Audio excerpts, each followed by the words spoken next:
Selamat pagi. Pagi, Bang. Oke, puji Tuhan ya, kita bisa masih berkumpul untuk belajar di ruangan ini, di kelas ini.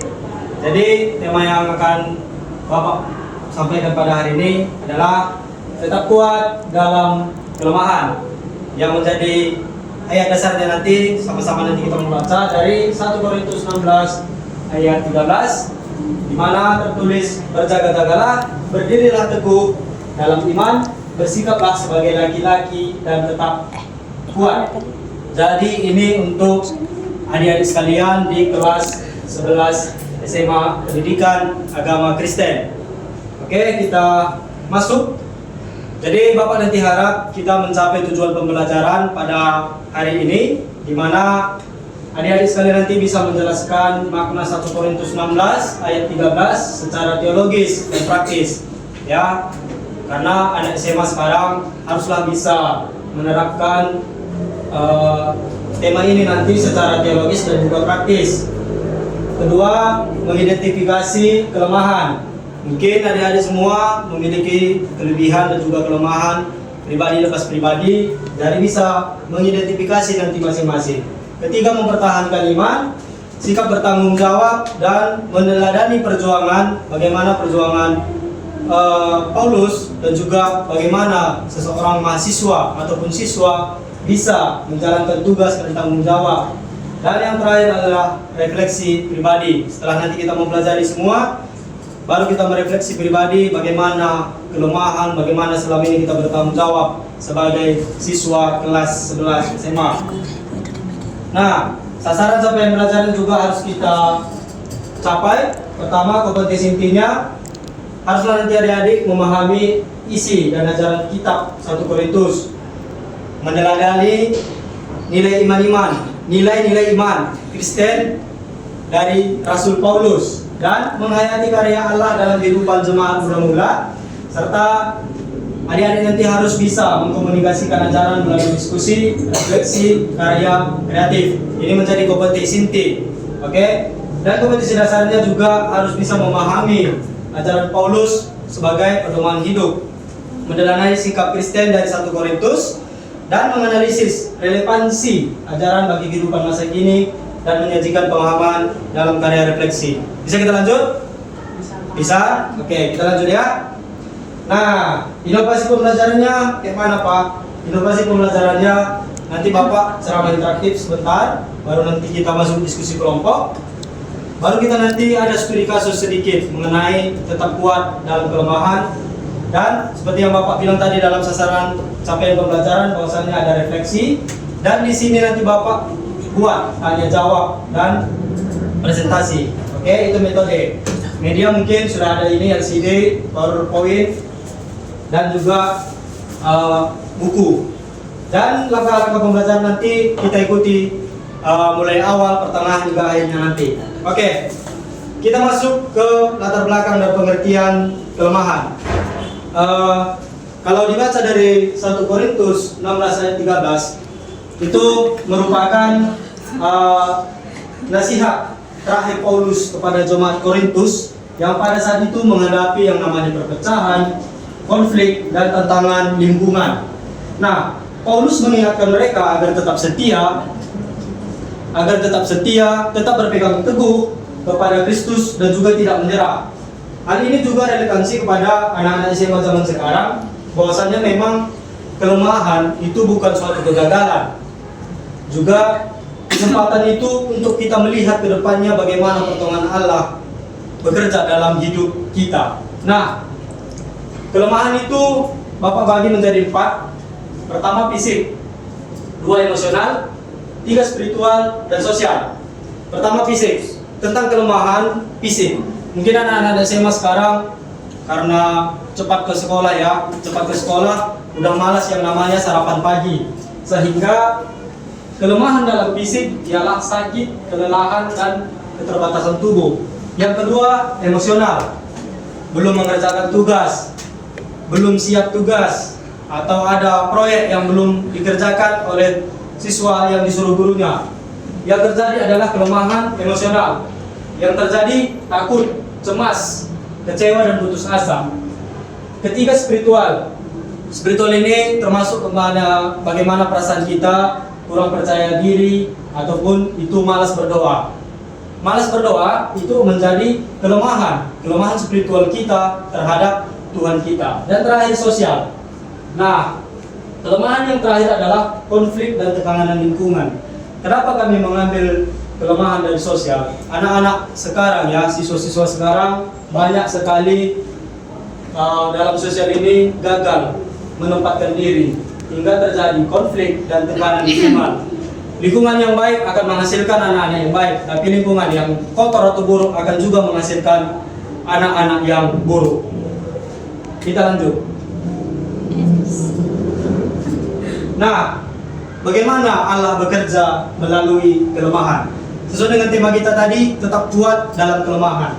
Jadi Allah bekerja melalui kelemahan, di mana kekuatan sejati orang percaya bukan berasal dari dirinya sendiri, namun dari hubungan yang dekat dengan Kristus. Di sini Bapak mengambil contoh tokoh-tokoh Alkitab yang dia lemah, tapi Allah bekerja melalui kelemahannya. Contoh Musa.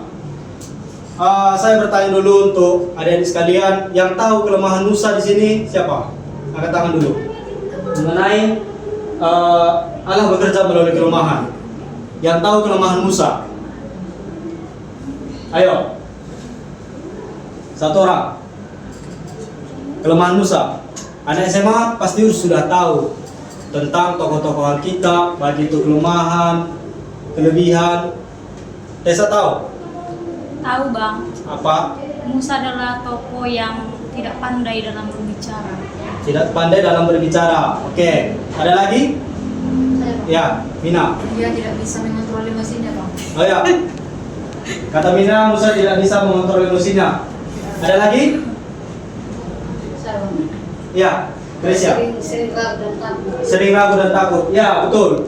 Jadi kelemahan dari tokoh-tokoh Alkitab yang Bapak paparkan di depan, seperti Musa, dia memang tidak pandai berbicara, alias bukan dia tidak bisa berbicara, tapi dia tidak pandai berbicara. Artinya dia adalah seseorang yang pemalu. Dan dia adalah orang Musa ini, dia adalah yang sedikit emosian juga orangnya, sehingga dia ragu seperti yang dibilangkan kawan kita tadi Grace, bahwa dia ragu akan bisa dipakai oleh Allah. Tapi Allah bekerja melalui kelemahannya. Musa dipimpin oleh Allah menjadi pemimpin. Nah, harus kita garis bawahi ya. Allah memimpin Musa untuk menjadi pemimpin. Artinya Musa dipimpin untuk menjadi pemimpin. Sehingga dari kelemahannya itu bisa menjadi pemimpin bangsa Israel keluar dari tanah Mesir. Nah, kedua Gideon. Gideon juga sama, dia merasa lemah, dia merasa ragu dan tidak layak. Tapi Gideon dipakai Allah untuk mengalahkan musuh dari kelemahannya. Ketiga Petrus. Mungkin adik-adik semua sudah tahu ya, Petrus pernah menyangkal Yesus 3 kali, tapi dia menjadi pemimpin gereja mula-mula. Ya, kalau kita baca tentang tokoh Petrus, dia adalah seorang pemimpin gereja mula-mula. Dan sesuai dengan nats tema kita dari 1 Korintus, yaitu Paulus. Paulus sebelum jadi nama Paulus, namanya adalah Saulus. Sebelum berganti nama menjadi Paulus, namanya adalah Saulus, di mana dia mengalami banyak penderitaan tetapi tetap setia melayani Tuhan. Sehingga sampai saat ini tulisan-tulisan Paulus itu menjadi pedoman orang Kristen. Masuk ke dalam materi pengalaman mahasiswa pendidikan agama Kristen mengenai tetap kuat dalam kelemahan. Yang pertama itu pengalaman saya sebagai mahasiswa pendidikan agama Kristen, itu termasuk ke dalam tugas perkuliahan, aktif dalam organisasi, praktik mata kuliah, dan menjadi pemimpin. Nah, tugas perkuliahan itu memang salah satu hal yang menjadi beban untuk mahasiswa, sehingga mahasiswa dituntut supaya tetap kuat di dalam kelemahan, baik itu tidak mengerti, kesulitan dalam mengerjakan tugas dan sebagainya. Juga bagaimana kita kuat dalam berorganisasi, baik itu BEM, himpunan dalam kampus atau organisasi di luar kampus, gereja, pelayanan ataupun sebagainya, itu juga kita dituntut untuk belajar disiplin dan juga pengelolaan waktu. Juga beberapa mata kuliah seperti praktik mengajar ke beberapa daerah, seperti pengalaman kemarin itu praktik lapangan ke Sidikalang, dan menjadi pemimpin diberikan tanggung jawab yang besar. Menjadi panitia itu belajar bahwasanya pemimpin yang baik tetap setia walaupun memiliki keterbatasan, dan dituntut supaya tetap kuat dalam kelemahan. Bagaimana cara tetap kuat dalam kelemahan? Ada poin-poin yang perlu kita ketahui bersama-sama. Yang pertama, berdoa dengan setia. Doa memberikan kita penghiburan dan kekuatan yang berasal dari Tuhan sendiri, sehingga kita tetap bisa kuat di dalam kelemahan. Yang kedua, membaca firman Tuhan atau Alkitab. Dengan adanya firman Tuhan atau Alkitab, kita membacanya, itu kita mendapatkan pengharapan dan arah hidup yang lebih baik. Dan yang ketiga, memiliki komunitas yang baik. Komunitas yang baik akan menghasilkan sikap dan karakter yang baik dan memberikan dukungan dan juga semangat. Dan yang terakhir, berpikir positif dan tetap bertanggung jawab. Semua pekerjaan dilakukan dengan positif dan dilakukan dengan sungguh-sungguh dan bertanggung jawab meskipun menghadapi kesulitan. Juga dalam materi ini saya berharap adanya transformasi kehidupan, khususnya nanti kepada anak-anak SMA yang mungkin saya akan ajarkan. Yang pertama tentang transformasi pikiran, kedua transformasi sikap, dan yang ketiga transformasi tindakan. Menurut Rick Warren, bahwasanya Tuhan sering memakai kelemahan kita untuk menunjukkan rasa kuasanya yang luar biasa. Jadi menurut Rick Warren ini, saya berharap bahwasanya nanti dalam transformasi mengenai tetap kuat dalam kelemahan, memiliki 3 transformasi yang telah saya sebutkan tadi. Pertama, transformasi pikiran, bahwasanya nanti siswa memahami bahwa kelemahan itu bukan penghalang bagi Tuhan untuk bekerja. Dan kedua, transformasi sikap.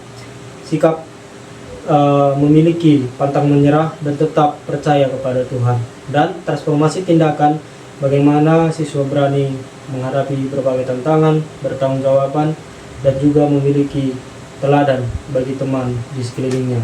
Jadi kesimpulan dari tetap kuat dalam kelemahan berdasarkan Korintus tadi, bahwasanya keteguhan iman, kelemahan bukanlah penghalang untuk bertumbuh. Justru melalui kelemahan kita belajar menjadi rendah hati dan bergantung kepada Tuhan. Dan kepemimpinan yang baik dan yang melayani adalah pemimpin yang tetap setia dan bertanggung jawab meskipun memiliki keterbatasan ataupun kekurangan. Dan pantang menyerah, Tuhan selalu menyediakan kekuatan yang baru bagi orang percaya kepadanya. Demikian yang bisa saya sampaikan mengenai tambahan dari praktek micro teaching dari tema saya, tetap kuat dalam kelemahan, berdasarkan 1 Korintus 16 ayat 13. Sekian dan terima kasih.